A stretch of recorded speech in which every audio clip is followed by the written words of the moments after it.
बिस्मिल्लाहिर्रहमानिर्रहीम, अस्सलाम वालेकुम।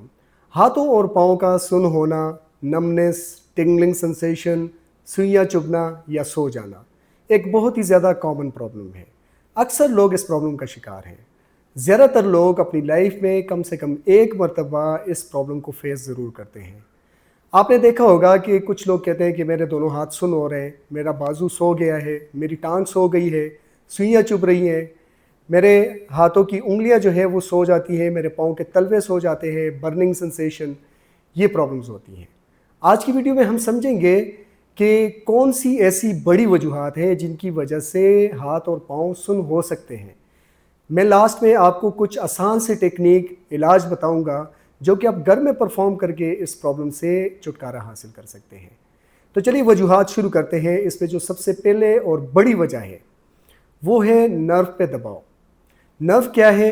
नर्व हमारी बॉडी में एक सफ़ेद रग होती है जो हमें हरकत और सेंसेशन मुहैया करती है। हमें हरकत, फॉर एग्जांपल मैं हाथ को ऊपर उठा रहा हूँ नीचे, ये नर्व का काम है। मुझे ठंडा गर्म महसूस होता है, ये नर्व का काम है। जब भी नर्व के ऊपर दबाव आएगा और एहसास वाली रग में मसला होगा तो वो जिस एरिया को सप्लाई कर रहा है वो एरिया सुन्न हो जाएगी, नमनेस हो जाएगी वहाँ पे। अब कौन से एरिया पे दबाव आ सकता है? एक, जो हमारी गर्दन से रगें निकली हुई है, नर्व निकला हुआ है, हमारे हाथों को सप्लाई कर रहा है। और जो हमारी कमर से रगें निकली हुई है, नर्व निकली हुई है, वो हमारी टांगों को सप्लाई कर रही है। एक, अगर इंटरवर्टिबल डिस्क जो मोरों के दरमियान नरम हड्डी होती है वो निकल के नर्व के ऊपर दबाव डाल देता है, उसकी वजह से हो सकता है। दूसरा, कोनी के लेवल पे यहाँ पर एक टनल होता है जिसको क्यूबिटल टनल कहते हैं। एक शीट होती है, उसके अंदर से एक नर्व पास हो रहा होता है। ये नर्व जाके इस एरिया को सप्लाई कर रहा है। अगर यहाँ पर कोई कंप्रेशन होगी तो ये फिंगर्स सुन्न हो जाएंगे, ये दो फिंगर्स। इसी तरह यहाँ पे एक टनल है जिसको गयान टनल कहते हैं। गयान टनल में कोई मसला होगा फिर भी ये दो फिंगर्स जो है ये सुन्न हो जाएंगी, लेकिन यहाँ से नीचे ये एरिया इन्वॉल्व नहीं होगा। तीसरा एरिया कार्पल टनल है। अगर यहाँ से एक नर्व, मीडियन नर्व पास हो रही है जो कि इन तीन फिंगर्स को सप्लाई कर रही है, अगर यहाँ पे कोई कंप्रेशन होगी तो ये तीन फिंगर्स जो है वो सुन्न हो जाएंगे, इसमें नमनेस आ जाएगी। ये एक कॉमन और बड़ी वजह है। इसके बाद जो नेक्स्ट वजह है वो है पुअर सर्कुलेशन। जब भी ब्लड सर्कुलेशन किसी एरिया को कॉम्प्रोमाइज़ होगी या नैरो होगी, जिस तरह के रेनॉल्ट फिनोमेना है। रेनॉल्ट फिनोमेना एक ऐसी कंडीशन है जिसमें आर्टरीज़ में वेजो कंस्ट्रिक्शन हो जाती है। मतलब वेसल्स जो है, ब्लड वेसल्स जो है वो नैरो हो जाते हैं और वो उस एरिया को सप्लाई बंद कर देते हैं या कम कर देते हैं सप्लाई। तो ब्लड सर्कुलेशन जब कम होगी या बंद हो जाएगी तो कोल्ड की वजह से वो जगह ठंडी पड़ जाएगी और वो जगह सुन्न होना शुरू हो जाएगी। नेक्स्ट वजह जो है वो विटामिन B12 की डिफिशियंसी है। जब भी विटामिन B12 की डिफिशियंसी होगी तो नर्व जो है वो उसमें डिजनरेशन होगी। जो माइलिन शीट है वो ऐसा ऐसा डिजनरेट होगा और नर्व डैमेज होगा आहिस्ता आहिस्ता। तो विटामिन B12 की डिफिशियंसी भी नमनेस काज करेगी। कुछ मेडिकल कंडीशंस हैं जिस तरह की डायबिटीज़, शुगर का पेशेंट, उसमें कंडीशन होती है जिसको डायबिटिक न्यूरोपैथी कहते हैं। जब भी ब्लड शुगर लेवल ज़्यादा होगा तो ब्लड शुगर लेवल ज़्यादा होने की वजह से नर्व डैमेज होगा और नर्व कंडक्शन वेलोसिटी जो सिग्नल्स को लेके जा रहे हैं और सिग्नल को वापस लेके आ रहा है वो कम हो जाएगी और नमनेस स्टार्ट हो जाएगी। एक और कंडीशन है जिसको मल्टीपल स्क्लेरोसिस कहते हैं। ये एक ऑटो इम्यून डिजीज़ है जिसमें इंसान की अपनी इम्यूनिटी जो है वो अपनी बॉडी के टिश्यूज़ के ख़िलाफ़ एक्शन स्टार्ट कर देती है और उसको डैमेज करना शुरू कर देती है। तो ये नर्व को भी डैमेज करती है, उसकी वजह से नमनेस स्टार्ट हो जाती है। इसके अलावा कुछ इन्फेक्शंस हैं जिस तरह के शिंगल्स, लैम डिजीज़ और HIV इन्फेक्शन। तो इस इन्फेक्शन की वजह से भी नमनेस बहुत ज़्यादा कॉमन है। और कुछ टॉक्सिन्स हैं जिस तरह के lead and mercury. Lead and mercury का एक्सपोजर जो है वो भी नमनेस काज कर सकता है। कुछ मेडिसिन्स ऐसी हैं कि जिसका साइड इफ़ेक्ट जो है वो नमनेस है। जिस तरह के कीमोथेरेपी, कैंसर के पेशेंट कीमोथेरेपी ले रहे होते हैं तो उनमें भी हाथ पाँव की जो नमनेस है वो बहुत ज़्यादा कॉमन है। ये कुछ बड़ी वजूहात थी जिनकी वजह से हाथों और पाँव में नमनेस हो सकती है। एक बात आपने माइंड में रखना है कि नमनेस नॉर्मल भी हो सकती है।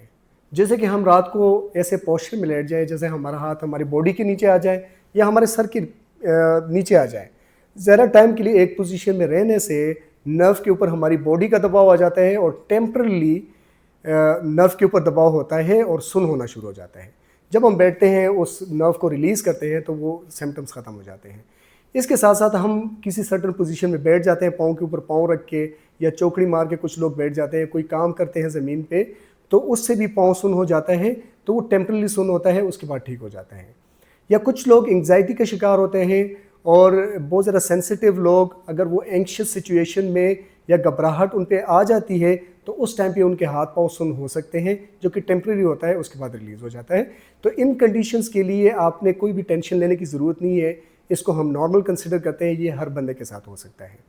अब मैं आपको कुछ एक्सरसाइजेस बताता हूँ, कुछ घर में कुछ तरीके इलाज बताता हूँ, जो आप करेंगे तो आप इस प्रॉब्लम से छुटकारा हासिल कर सकते हैं। अपर लिम्ब में नमनेस है तो उसके लिए आपने क्या करना है, आपने सबसे पहले पेशेंट कहना है कि अपने हाथों को ऐसे होल्ड करें, ऐसे, ठीक है। ऐसे होल्ड करने के बाद हाथों को ऐसे रोटेट करके ऐसे आपने ऊपर लेके जाना है और एल्बो को एक्सटेंड करना है और फिर आपने वापस उसी पोजीशन में आना है, ठीक है। यहाँ से देखिए हाथों को ऐसे होल्ड करना है, ऐसे लेके जाएं और ऐसे मूव करें और एल्बोज को एक्सटेंड करें, 10 सेकंड तक होल्ड करें, फिर वापस अपनी पोजीशन पे लेके आएँ।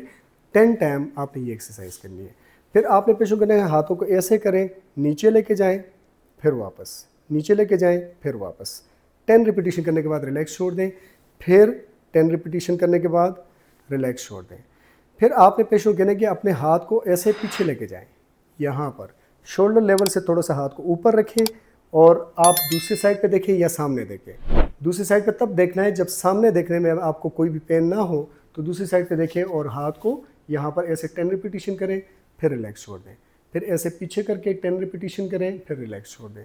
उसके बाद आपने ये करना है, हाथ को ऐसे दीवार के ऊपर रखें, ठीक है, और आप सामने देखें और फिर आप इस तरफ टर्न करें हेड को और फिर हाथ की तरफ देखें, इस तरफ टर्न कर दें, फिर हाथ की तरफ देखें। 10 रिपीटिशन करने के बाद रिलैक्स छोड़ दें, फिर हाथ रखें और 10 रिपीटिशन करने के बाद इसको रिलैक्स छोड़ दें। फिर आपने क्या करना है, नेक्स्ट एक्सरसाइज जो है उसमें आपने हाथों को यहाँ से होल्ड करना है और इधर लेके आना है। ये स्पेशली इन दो फिंगर्स के ऊपर जोर देना है आपने, पूरे हाथ पर जोर दें, स्पेशली इन 2 फिंगर पे ज़्यादा जोर दें। ये यहाँ पे लेके आना है और यहाँ पे आपने तेज़ी के साथ 10 टाइम मूव करना है, फिर रिलैक्स। फिर यहाँ पे आप 10 टाइम 1 2 3 4 5 6 7 8 9 10 फिर वापस लेके आए। 10 रिपीटिशन आपने ये करना है। फिर उसके बाद आपने ये 2 फिंगर्स जो है इसको आपने रखनी है यहाँ पर चिन के नीचे और यहाँ से आपने देखने की कोशिश करना है। ये 10 सेकंड तक होल्ड करें, फिर रिलैक्स छोड़ दें। फिर आपने यहाँ पर फिंगर्स रखनी है और ऐसे देखना है, ठीक है। 10 सेकंड तक होल्ड करें, फिर रिलैक्स छोड़ दें। 10 टाइम ये करें। फिर उसके बाद आपने अंगूठे को ऐसे होल्ड करना है। ये होल्ड करके आपने एल्बो को सीधा करना है और शोल्डर को एक्सटेंड करना है पीछे की तरफ। यहाँ ले जाके आप दूसरी साइड पे देखें और यहाँ पे 10 रिपीटिशन ऐसे मूव करें, 10 रिपीटिशन, फिर रिलैक्स छोड़ दें। फिर आप हाथ को मूव करें पीछे की तरफ, 10 रिपीटिशन मूव करें और फिर रिलैक्स। 10 टाइम ये एक्सरसाइज आपने करनी है। तो ये थी अपर लिम्ब। अगर हाथों में, बाजू में और हाथों में नमनेस हो तो ये एक्सरसाइज आपने करनी है। अब हम देखते हैं कि लेग्स के लिए आपने क्या करना है। तो सबसे पहले एक्सरसाइज जो है वो आपने टेबल के ऊपर लेफ्ट हैंड रखना है और यहाँ से आपने अपने नी को होल्ड करके पीछे लेके जाना है।